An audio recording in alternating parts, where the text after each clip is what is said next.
From the outside, it looked like an old scandal suddenly resurfacing, a familiar name dragged back into the headlines for nostalgia more than relevance. The nanny. The same nanny whose existence once shattered Kody Brown's carefully constructed image as a strict, safety-obsessed patriarch. The same nanny whose presence exposed a hypocrisy so obvious that one question from Christine Brown became immortalized in reality TV history.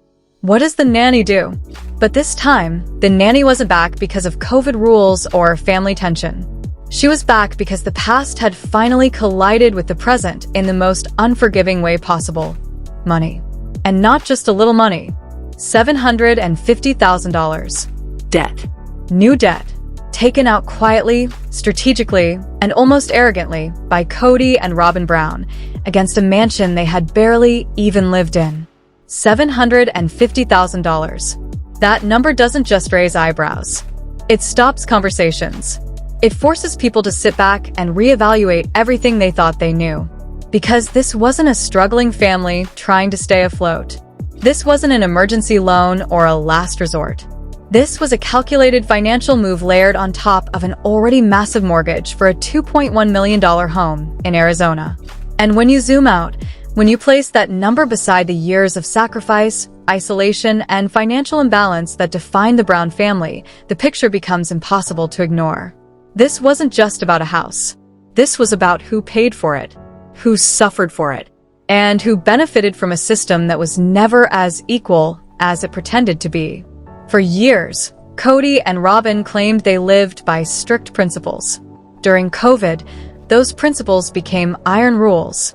Rules that fractured relationships, pushed children away from their father, and ultimately broke the family apart.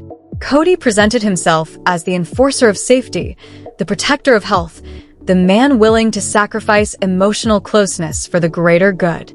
He demanded obedience. He demanded compliance. And when his wives and children questioned him, he punished them with absence, with silence, with rejection. Janelle's sons were told they were a threat simply for living their lives. Christine was left emotionally abandoned. Mary was isolated to the point of irrelevance. The message was clear: follow the rules, or lose access to Kody. Except there was one exception. One glaring, indefensible exception that shattered the illusion completely. While other households were cut off, Robyn's home remained fully staffed. A nanny, coming and going, bringing outside contact directly into the house Kody claimed was the safest place on earth. The same nanny who, in a twist so poetic it felt scripted, ended up being the very source of the COVID exposure Kody claimed to fear the most. That moment should have been a reckoning. For viewers, it was. But for Kody and Robyn, it wasn't an ending. It was a warning shot that went ignored. Because Nannygate was never just about COVID. It was about power. It was about favoritism. It was about one wife receiving protection, resources, and support while the others were expected to endure deprivation in silence. And that same dynamic, years later, has resurfaced not through health rules, but through financial ones. The HELOC, a home equity line of credit. Essentially a credit card secured by a house. Easy access to cash, backed by property value, and often used by people who see their homes not as places to live, but as ATMs. In October 2024, Kody and Robyn purchased a sprawling estate in Flagstaff, Arizona for $1 million. Nearly 8,000 square feet, 6 bedrooms, 7 bathrooms, a guest house, an RV garage, space for 7 cars, acres of land with mountain views. They put down $420,000 and took on a $1.68 million mortgage. Already an aggressive financial position. Already a stretch. But just months later, before settling in, before building equity, before proving sustainability, they quietly secured a $750,000 HELOC against that same property. That decision alone tells a story. People don't do this unless they have to, or unless they believe they can. Either they're desperate for liquidity, or they're so confident in continued income that debt feels meaningless. With Kody and Robyn, history suggests it's both. Because this isn't new behavior. It's repetition. It's pattern. It's escalation.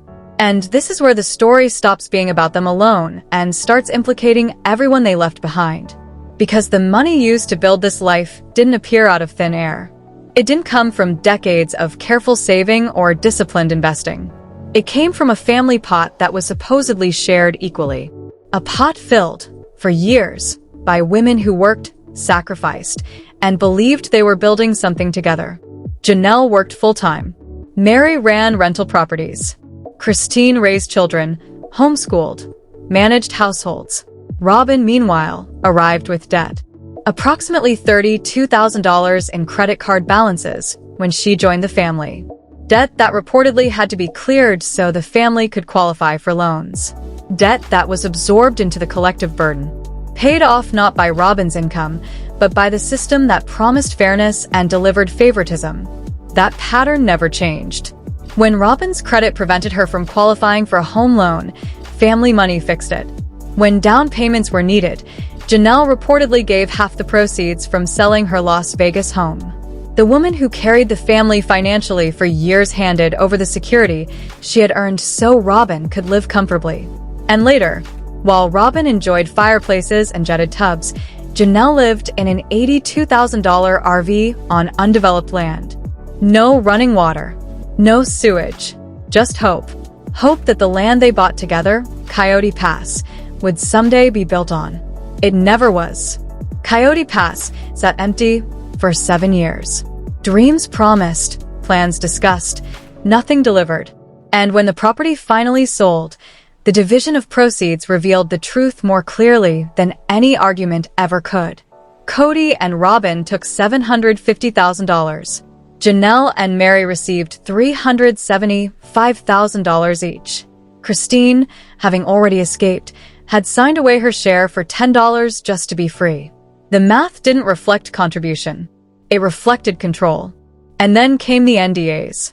Quietly revealed during a tell-all, Janelle disclosed that before Kody and Robyn would agree to sell Kody Pass and distribute the money, they demanded non-disclosure agreements.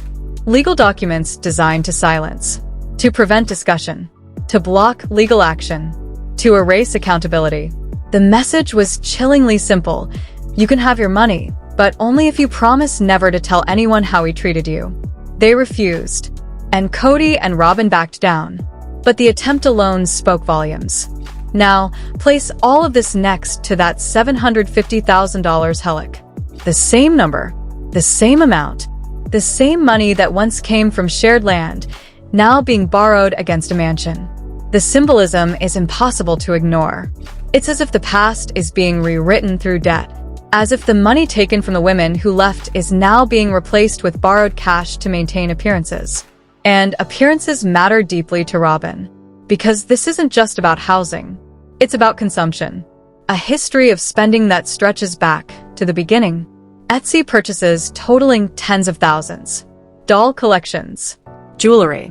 Part 2 picks up where the first left off, and the stakes escalate immediately. The mansion, the debt, the past favoritism. They're all pieces of a larger, unstoppable pattern. Kody and Robyn's financial decisions aren't random. They are the inevitable result of a system built around control, manipulation, and entitlement. The same system that gave Robyn a nanny during a pandemic, that allowed her to shop tens of thousands of dollars worth of unnecessary items, that let her enjoy luxuries the other wives were denied. That system is now funding a $2.1 million lifestyle built on borrowed money and the contributions of women who long ago realized they were being exploited. The HELOC is more than just a loan. It's a mirror reflecting years of imbalance. While the average American family works decades to pay off a home, Kody and Robyn leverage theirs repeatedly, seemingly immune to consequences. They stack debt on debt, and yet, to outside observers, it looks seamless, glamorous, enviable. But behind the doors of that sprawling Flagstaff mansion, the truth is impossible to ignore. This is not a sustainable life. It is a house of cards, and the wind that threatens to topple it has been blowing for years. The irony is brutal. Nannygate, once a punchline for reality TV fans, was the first glimpse into Robyn's influence over Kody. The nanny's arrival during COVID wasn't just a violation of safety protocols, it was a public demonstration of power. Kody's children were isolated. Janelle's sons were disowned for living ordinary lives. Christine was emotionally abandoned. Yet Robyn's household enjoyed luxuries that seemed to exist in a vacuum, free from the rules everyone else had to follow. And now, with the HELOC, the same pattern repeats in financial form. Robyn gets access, Robyn spends, Kody enables, everyone else pays. The system hasn't changed. Only the stage has. Looking at the mansion itself is dizzying. Nearly 8,000 square feet, 6 bedrooms, 7 bathrooms, a guest house, and an RV garage capable of holding 7 vehicles. Acres of fenced backyard. Kitchens with multiple ovens and islands. Entertainment areas, fireplaces, jetted tubs, walk-in pantries. For the Brown children, the spaces they inhabit are vast, almost absurdly so, given the number of residents. And as the years pass, many of the older children will leave, leaving just Kody, Robyn, and the youngest two, Solomon and Ariella, with roughly 1,800 square feet per person. That's more than the average American family occupies in an entire home, a stark physical manifestation of excess, entitlement, and isolation. The mansion is more than a house. It is a monument to favoritism and a warning sign of financial recklessness. To fully understand the gravity, the family's history must be considered. Robyn's $32,000 in initial debt was not an isolated incident. Over the years, she accumulated spending habits that bordered on obsession. Doll collections, jewelry, art, Etsy splurges, and even shopping under the guise of necessity. Each purchase may have seemed small individually, but combined, they created a foundation of financial dependence. And while the other wives worked tirelessly to maintain the family's income, to pay off debt, to support the household, Robyn's expenditures were protected and encouraged. It was a system designed to privilege one at the expense of all others.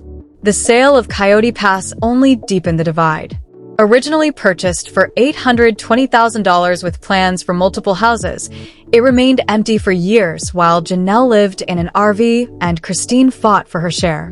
When it finally sold for $1.5 million, Kody and Robyn claimed half the proceeds, $750,000, leaving Janelle and Mary with the remainder.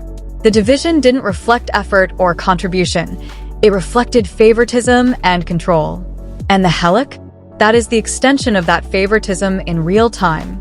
Borrowing against a home before equity is built, adding hundreds of thousands to already massive debt.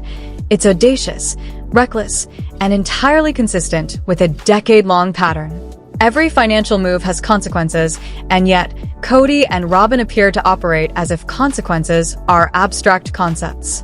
A $1.68 million mortgage, a $750,000 HELOC, ongoing luxury expenses, and no clear plan for repayment.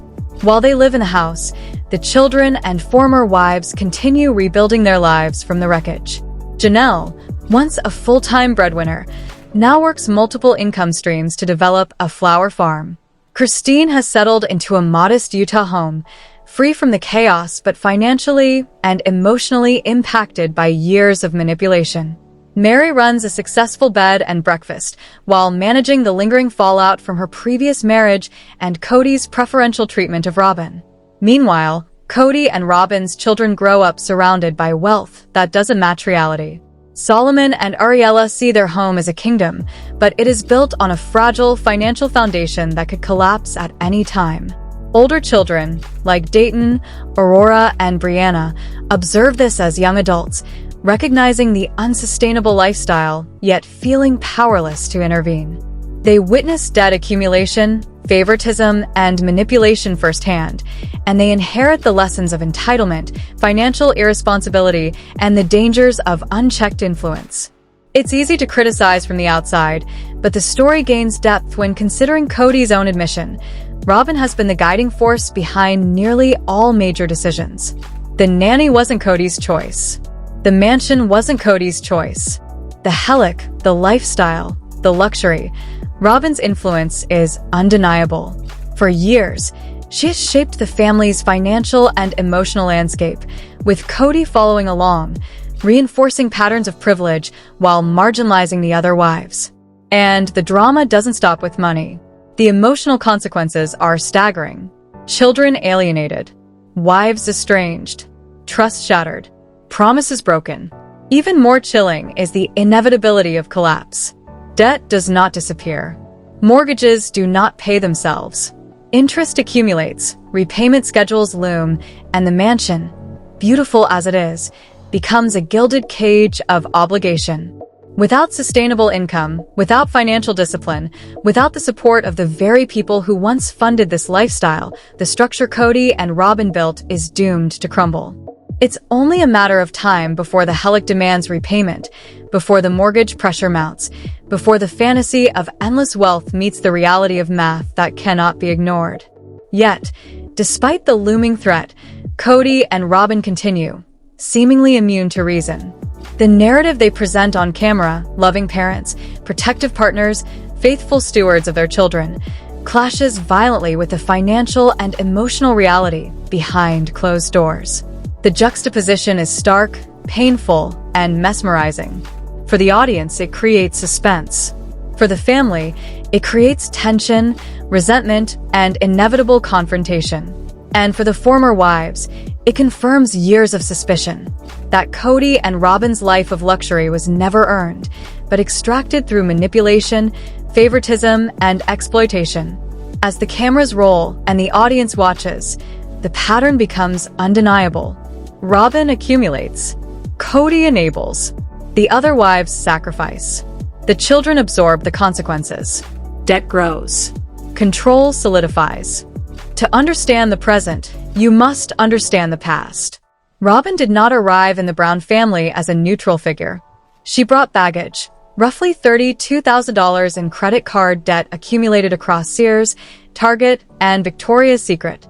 In any ordinary situation, that would have been her responsibility. But in the Brown family, debts were shared, absorbed, and often obscured under the guise of family unity. Janelle and Mary, the working wives, paid for her missteps. Years of hard labor, long hours, and personal sacrifice went directly into covering Robyn's financial beginnings. Meanwhile, Robyn's spending habits did not slow. They evolved. They intensified.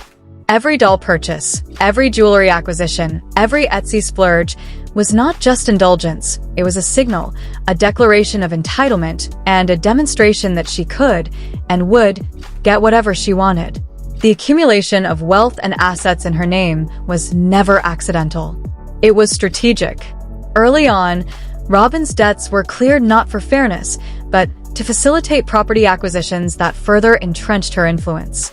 When she needed home loans, the family covered her credit issues. When down payments were required, Janelle and Mary stepped in. And when homes were purchased, the disparity between what Robyn received and what the others received was stark. In 2019, Kody bought an $890,000 Flagstaff house for Robyn. Janelle, meanwhile, lived in an RV with no running water, no sewage, and no certainty that the family's promises would ever materialize. The inequality was obvious, but the mechanism of it, debt, loans, and financial leverage, made it invisible to outsiders. The Coyote Pass property illustrates this perfectly. Purchased for $820,000 with the plan to build 5 houses, one for each wife, and a man cave for Kody, it sat untouched for 7 years. The promises were empty. The land remained undeveloped while Robyn and Kody enjoyed an $890,000 home with every luxury imaginable. When the property finally sold in 2025 for $1.5 million, the split of proceeds reinforced the pattern. Kody and Robyn $750,000, Janelle $375,000, Mary $375,000. Christine had previously relinquished her share. The math tells the story of favoritism. The history tells the story of exploitation. The combination tells the story of a system designed to funnel resources to one beneficiary, all while cloaked in the rhetoric of family. It is here that the drama of Nannygate and financial recklessness converge. The same patterns of favoritism, control, and unchecked influence are visible across different contexts, separated by time, but connected by consequence. During COVID, the nanny was the exception, the loophole that revealed Robyn's influence. The children were kept away. The other wives suffered.